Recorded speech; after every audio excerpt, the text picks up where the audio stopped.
sudah hanya sampaikan kepada amanah-amanah Habib bahwa katanya kata ikut Habibnya betul-betul dengan keyakinan yang siap yakini, keyakinan yang tertimbang mungkinnya hanya udah pegang saling ingatkan apa kata tanam bak jiwa bak hati orangnya matu kamu pun orangnya cuma don hanya ingin ulang baca ikut yang siap yakinnya yang keyakinan yang ainul yakin hakul yakin dan kamalul yakin kepada Allah Subhanahu wa taala. Jadi harus yang keimanan lainnya. Kalau sebutkan karena tujuan udip neo sebetulnya kan dunianya tidak. Tujuan udip neo nak menenggo yang kekal bakal, nenggo yang abadi. Nah, kebahagiaan udip di nenggo yang kekal bakal, keselamatan udip di nenggo yang kekal bakal dan pakiban yang tabai pegangan katerin untuk ada. Untuk keselamatan dunia akhiratnya harus tamumat teguh yang bahaya di Tuhan Firman. Atiullah wa atiur Rasul wa ulil amri minkum. Taat kepada Allah, kepada Rasul dan kepada pemerintah yang sah di antara kamu. Jadinya taat yang lakukan taat kepada Allah. Tak puput bandung perintah Allah. Terutama hukum 5.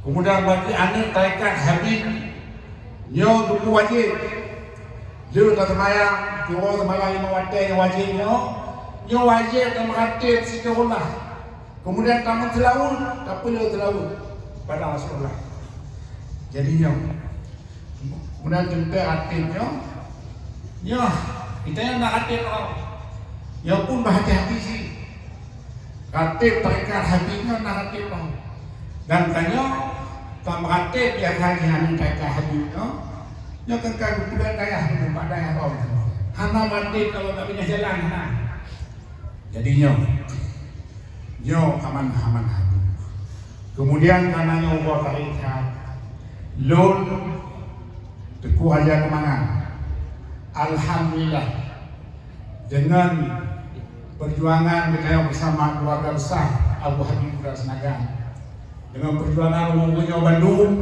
kali ini sudah Allah sudah Rasulullah sudah Habib kali Bupati Nagan artinya Nagan ayahnya kali bawah kepimpinan kepimpinan Lun selaku anak Allah Habib selaku Namin Habib jadi oleh karenanya pada kesempatannya barangkali yang kami bantu Lun orang anak minta Lun sampaikan terakhir terima kasih baik.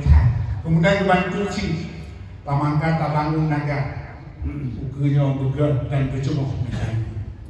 Jadinya pandu. Kemudian juga pada kesempatannya anak-anaknya kata mau wayah-wayah, anak alhep tuh wow tak puasa. Nyo kali nasi silakannya dengan mau wayah, nyo tahu mati si. Artinya gua ini tuh tadi nama bayalah